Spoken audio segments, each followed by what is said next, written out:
Oke, kuliah kita minggu ini adalah pertemuan ke-12 dengan topik bahasan sistem informasi penggunaan persediaan, dokumennya, dan potensial cost. Nah, ini kalau kita bicara penggunaan persediaan, mostly coming dari F&B operation, gitu ya. Walaupun yang lain juga ada, seperti housekeeping, FO, admin, dan lain-lain. Tapi lebih sering adalah tentang F&B department. Begitu juga dengan potential cost. Potential cost ini hanya ada di F&B department. Nah, oke.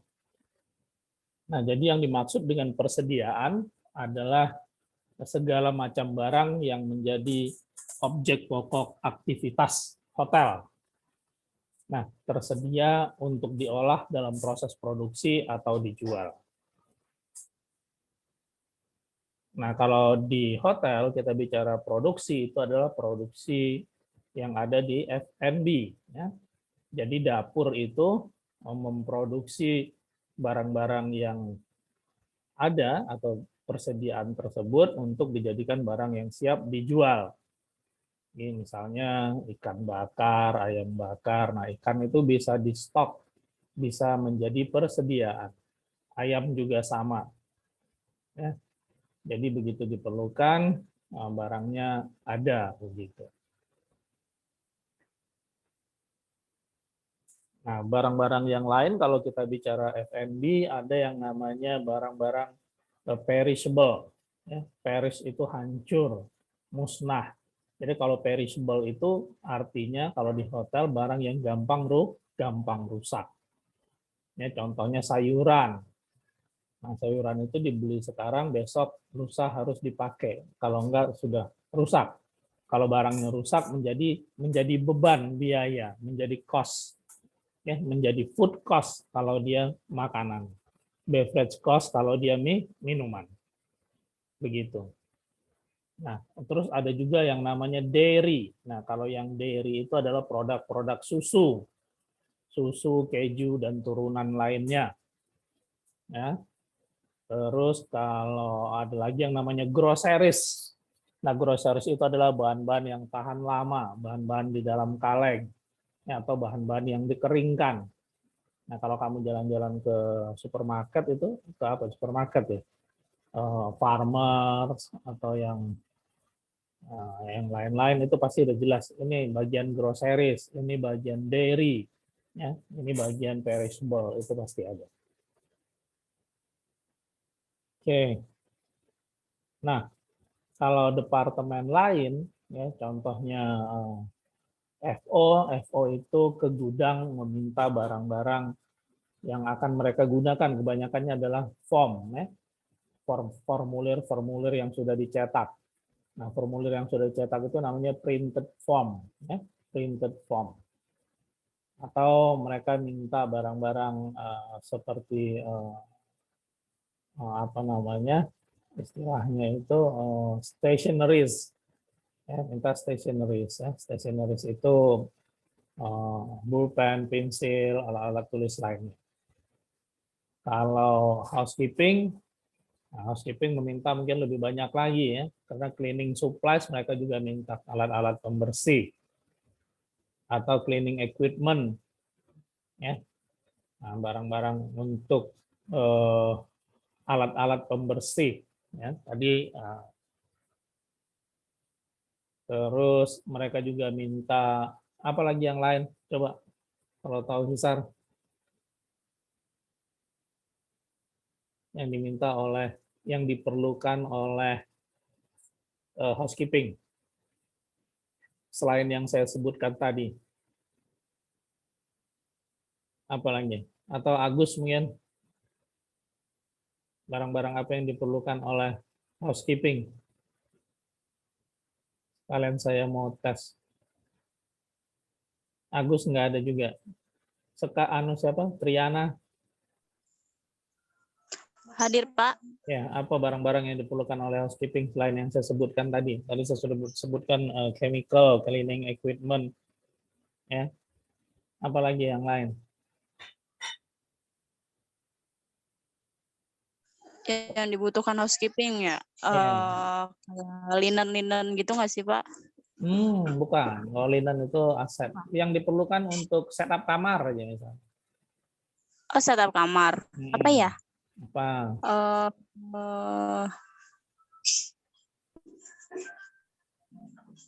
Apa sih? Kok lupa? So lupanya nggak bisa setup kamar dong kamu. Kan? Ya misal sabun, sampo itu apa itu istilahnya? Sabun, sampo, Nah, iya sikat gigi. istilahnya yang nggak tahu. Sabun, sampo, sikat gigi, ya. Itu barang-barang cetakan lainnya gitu ya, basic standar untuk mencatat kamar. Nah itu juga diperlukan oleh housekeeping. Ya, jadi oke, kita lanjutkan. Kita belum masuk ke materi. Nah, itu tadi barang-barang yang menjadi objek pokok aktivitas di hotel. Ya. Nah, untuk mencatat persediaan tersebut, nah ini bukan hanya persediaan makanan dan minuman, semuanya itu ada dua metode. Satu metode perpetual. Ya. Nah, metode perpetual ini itu hanya mencatat di atas kertas. Ya, metode yang mencatat di atas kertas berapa barang yang diterima, kemudian berapa barang yang dikeluarkan oleh gudang, oleh store. Nah, kalau gudang itu di hotel namanya storeroom. Jadi barang yang masuk ke storeroom dicatat, ya, atau dicatat juga bisa dicatat juga oleh receiving. Ya, receiving setiap hari membuat daily receiving report. Kan minggu lalu kita sudah belajar. Nah, berdasarkan catatan housekeeping itu, ini barang yang diterima. Terus kemudian berdasarkan barang yang keluar dari gudang, apa nama form yang dipakai? Storeroom requisition. Nah, berdasarkan requisition, barang yang keluar apa? Nah, jadi hanya berdasarkan administrasi saja. Nah, jadi barang yang diterima menambah persediaan, barang yang keluar mengurangi persediaan. Terus kemudian kita dapat saldonya atau balance persediaan. Nah, berdasarkan itulah disebut metode dengan pencatatan demikian itulah disebut namanya metode perpetual. Nah, atau ada juga namanya metode periodik berkala. Nah, kalau metode ini setiap akhir bulan dilakukan atau setiap periode akuntansi bisa bulanan atau tahunan dilakukan stock of none. Dilakukan stock of none atau inventory. Nah, jadi kalau dengan inventory ketahuan sisa barang kita berapa. Ya, kemudian di awal periode berdasarkan inventory bulan yang lalu barangnya ada berapa. Nah, selisih antara barang periode yang lalu ditambah dengan pembelanjaan dikurangin sama inventory bulan ini itu adalah pemakaiannya. Atau pemakaian itu disebut juga dengan konsumsi. Nah, jadi ada dua catatan, ada dua cara mencari pemakaian atau mencari konsumsi. Oke, sampai di sini ada pertanyaan, silakan. Ya, ada yang mau ditanya, silakan. Ada metode perpetual. Metode perpetual itu hanya mencatat saja. Jadi berdasarkan bulan lalu saldo barang yang di gudang berapa ditambah dengan pembelian, terus dikurangi sama semua store requisition, sisanya berapa. Nah, yang itu berarti store requisition itu jumlah yang ada di store requisition adalah konsumsi. Nah, kalau dengan sistem periodik, sistem inventory, mereka tidak mengandalkan pencatatan yang demikian, ya. Hanya sebagiannya saja. Nah, jadi saldo bulan lalu ditambah pembelian, kemudian dikurangi sama hasil inventory bulan ini, itu adalah konsumsi. Oke, ya, mudah-mudahan dapat dimengerti. Kita lanjut saja. Oke. Nah, penggunaan persediaan untuk operasional perusahaan harus diadministrasikan dengan baik. Oke. Karena penggunaan sama artinya dengan pemakaian yang merupakan biaya bagi departemen yang meminta. Ya, jadi setiap barang yang keluar dari gudang itu adalah biaya. Even kalau dicolong sekalipun ya, ada yang nyolong itu juga jadi biaya departemen. Misalnya yang dicolong adalah sabun, sampo, berarti itu otomatis biayanya housekeeping. Ya, atau anak housekeeping tuh pakai sabun yang ada di apa namanya di gudangnya housekeeping sendiri yang sudah keluar dari gudang besar. Nah, itu juga biaya bagi housekeeping. Nah, jadi makanya kalau ke hotel, housekeeping manager ketemu sabun-sabun ada di locker, nah itu dia bisa marah, bisa teriak-teriak, karena itu adalah biaya bagi departemennya. Oke, pada setiap akhir periode atau akhir bulan, cost control. Nah, cost control ini adalah orang yang melakukan pencatatan untuk setiap barang-barang inventaris tersebut. Ya, mereka melakukan stock opnam atau inventory, ya, atau juga yang nama lainnya apa? Stock taking, sama ya, inventory, stock opnam, stock taking sama. Di mana inventarisasi pada departemen outlet operasi biasanya dilakukan pada malam hari. Ya, kayak ini ininya teknisnya. Nah, inventarisasi di daily store atau general store juga dilakukan setelah keluar masuknya barang dihentikan untuk hari itu. Jadi tidak ada pada saat inventory itu tidak ada pengeluaran barang gitu ya, atau pemasukan barang. Nah, biasanya dikasih tahu terlebih dahulu. 2 hari sebelumnya dikirim memo ke departemen bahwa kami akan melakukan inventaris, kami akan melakukan stok opnam pada tanggal sekian-sekian. Nah, mohon bikin stok Anda atau persiapan Anda lebih awal, begitu judul memonya. Nah, adapun pencatatan yang dilakukan berkaitan dengan transaksi pengeluaran persediaan gudang itu digunakan oleh departemen peminta sebagai berikut. Nah, ini adalah biaya departemen. Ya, debitnya biaya departemen, kreditnya persediaan. Nah, ini untuk melakukan, ini adalah jurnal namanya ya. Ini adalah jurnal untuk departemen-departemen yang mengambil barang ke general store atau ke daily store. Jadi barang yang diambil itu jurnalnya adalah biaya departemen.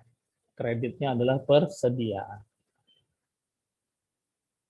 Nah, bagian-bagian yang terlibat dalam penggunaan persediaan itu satu, departemen yang membutuhkan, itu pasti ya. Kemudian gudang atau storeroom ini yang terlibat karena satu meminta, dua menyiapkan, ketiga cost control. Cost control ini adalah bagian yang menghitungnya, membuat rekapitulasinya. Ya, ada 3. Nah, dokumen yang digunakan pada penggunaan persediaan, ini kalau dokumen-dokumennya ini, ada yang namanya storeroom requisition. Nah, storeroom requisition adalah tanda bukti permintaan barang. Nah, ini biasanya dibedakan antara 3 ya.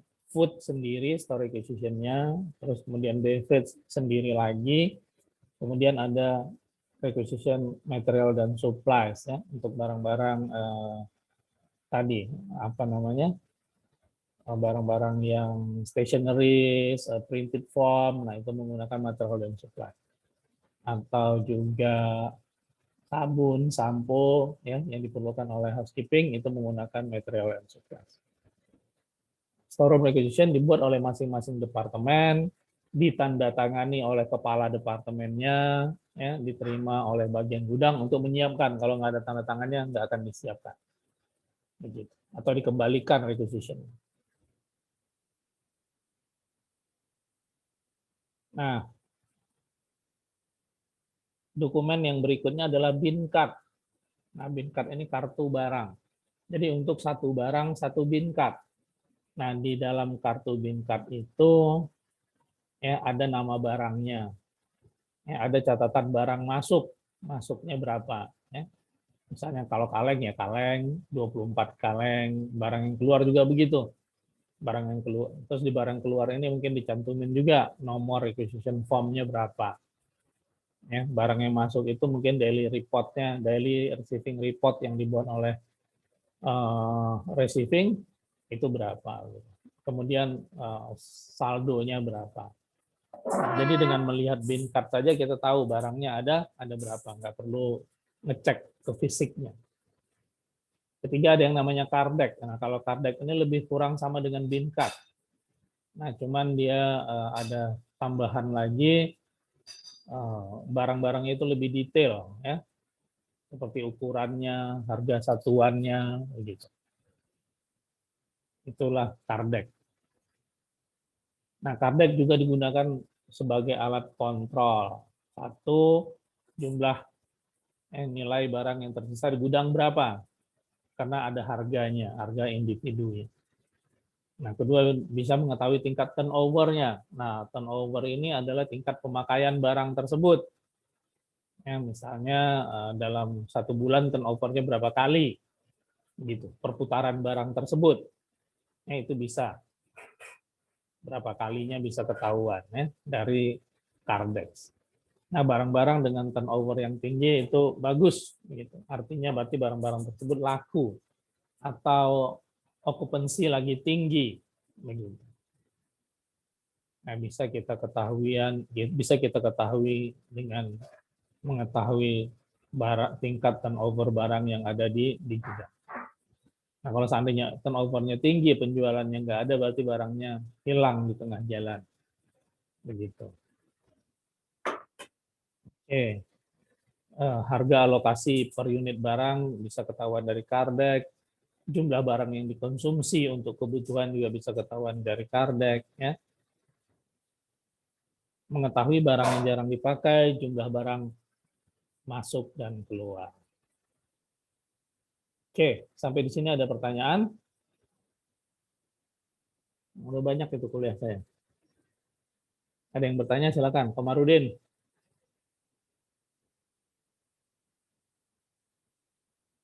Nggak ada pertanyaan. Agus, Susiati, ada yang ingin ditanyakan silakan.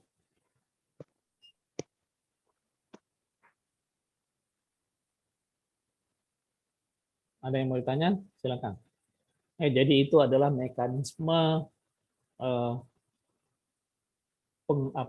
mekanisme barang yang ada di gudang. Ya. Jadi kita mencatat barangnya tiba atau sampai di gudang, kemudian juga mencatat bagaimana barangnya keluar di gudang. Juga jurnalnya, jurnal atas barang-barang yang keluar di gudang tadi. Kemudian dokumen-dokumennya tadi sudah kita sebutkan. Begitu. Triana ngerti? Paham? Paham dikit, Pak. Paham, banyaklah pahamnya ya. Oke, Komarudin. Ya, paham, Pak. Insya Allah, Pak. Insya Allah Agus Purnomo, Pranomo, Agus Purnomo. Insya Allah, Pak. Tapi mau nanya, Pak, Ya, yang silakan. dokumen yang digunakan pada penggunaan persediaan ini kan ada bin card sama Cardex. Dari penjelasan atau dari pengertiannya hampir sama ya, Pak? Itu Hampir sama. Nah, tadi bedanya sudah saya sampaikan sebenarnya. Bedanya kalau Cardex itu lebih lengkap. Ya, jadi ada harga satuannya, ada unit satuannya, misalnya botol ditulis botolnya botol berapa liter, harganya berapa, gitu, detail. Ada detailnya. Coba kita lihat lagi di sini. Nih, Cardex. Nah, itu. Menyebutkan nama barang, ukurannya, harga satuannya. Nah, jadi kalau di Bincard nggak ada. Nggak ada harganya itu. Ya, nama barangnya pasti ada. Satuannya biasanya ada. Tapi fokusnya bukan ke situ, fokusnya ke barang masuk dan barang keluar kalau Bincard itu. Nah, kalau dari Cardex ini ada ukuran detailnya, kemudian ada harganya. Jadi Kardec lebih lengkap lah begitu. Nah, kadang-kadang sih ada juga Kardec sama orang-orang langsung aja disebut Bingkar gitu. Nah, karena kita ini belajar teori, kita harus tahu bedanya di mana. Oke, Agus, Iya Pak, baik Pak. ada lagi? Insya Allah belum Pak. Wah, oke. Saya anggap paham. Ini paham sih, dibaca sekali lagi juga pasti kamu lebih paham lagi. Oke, kita lanjutkan tentang potential cost.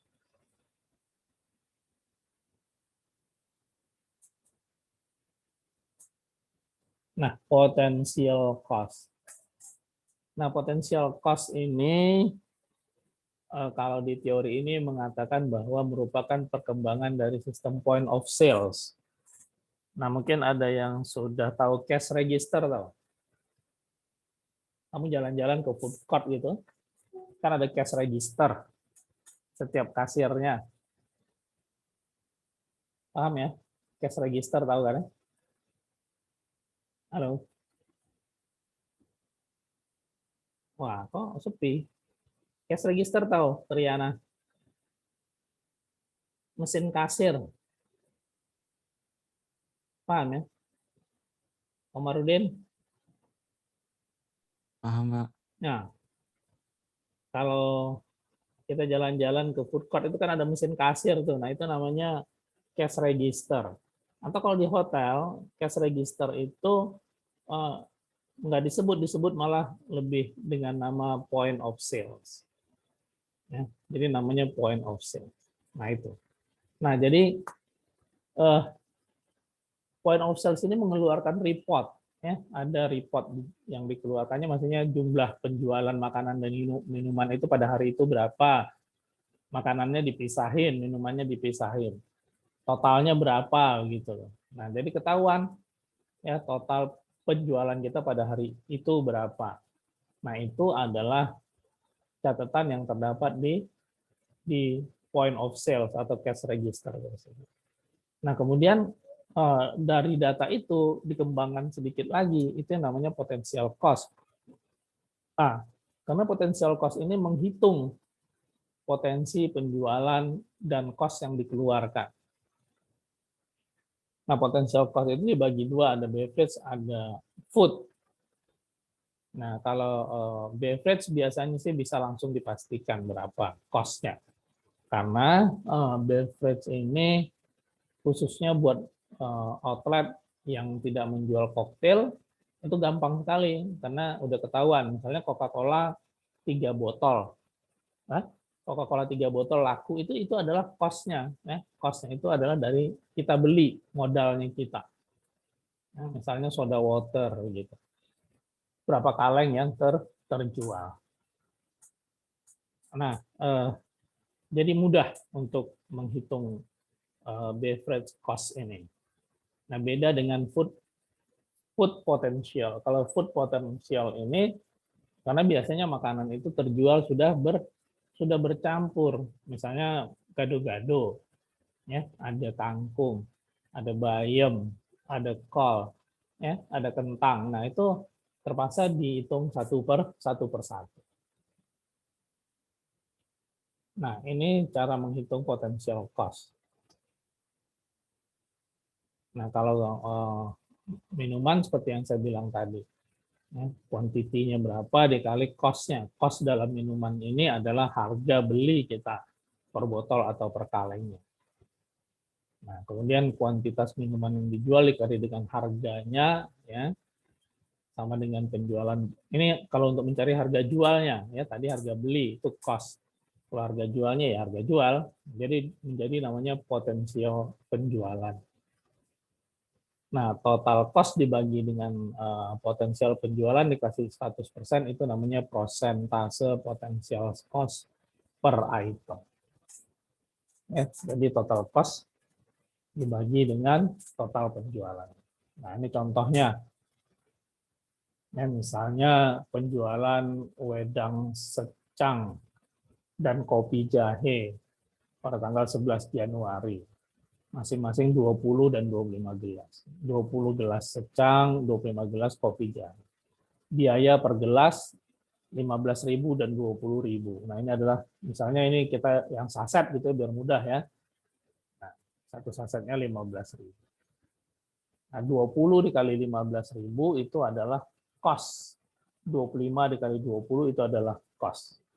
Kemudian harga jualnya 30 dan 25. Nah, 20 dikali 30 itu yang 600.000 itu adalah potensial sales-nya ya, atau potensial penjualan. Terus 25 dikali 25, 625. Ya, 25 kali 25, 625 ya? Benar nggak? 25 kali 25. Iya, Pak. 625. 625 itu adalah potensial sales untuk kopi jahe tadi. Nah, hitunglah persentase penjualan tadi kita udah dapat tuh, udah kita sebutkan ya. Nih, ini adalah cost-nya 300. Ya, potensial sales-nya 600. Berarti potensial cost-nya 50%. Kopi jahe juga begitu. 500 dibagi 625 dapat 80%, itu adalah potensial cost. Nah, jadi kalau potensial cost ini kita menghitungnya tidak detail. Yang penting total cost-nya berapa dibagi total sales. Oke. Itu aja. Sudah selesai kuliah kita. Oke. Nah, jadi sekarang kamu sudah tahu ada yang namanya potensial cost. Ya, potensial. Oke. Baik. Ada yang mau ditanyakan, silakan.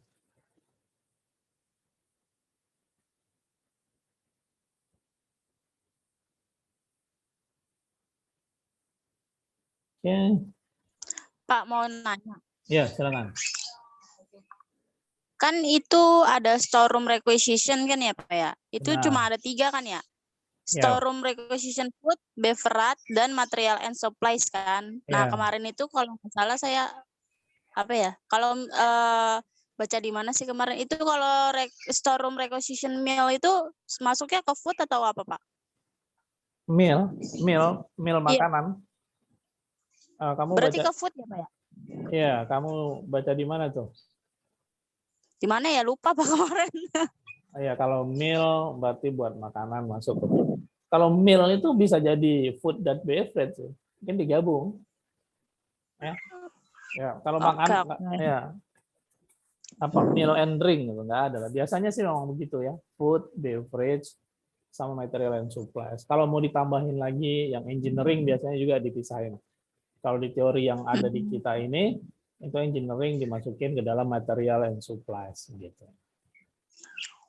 Jadi Oke, terima kasih Pak. Oke, ada lagi?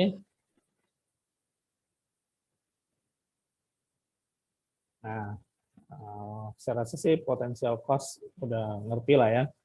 Jadi cuma menghitung secara kasar ya, secara detail. Bukan detail maksudnya, secara menyeluruh saja. Itu tentang cost itu tadi. Nah, kalau kita bicara cost lebih panjang ya sebenarnya kalau cost 80% itu hampir nggak ada ya. Cost nggak boleh segitu. Ya, cost harus lebih kecil dari itu. Harus sekitar 35%. Oke. Nggak ada lagi yang lain? Kalau nggak ada kita akhiri kuliahnya. Nanti sebentar saya bikin kuisnya, harap dikerjakan. Dikumpulin. Ya. Baik. Demikian, terima kasih atas perhatiannya. Selamat siang. Siang, Pak. Siang, Bapak.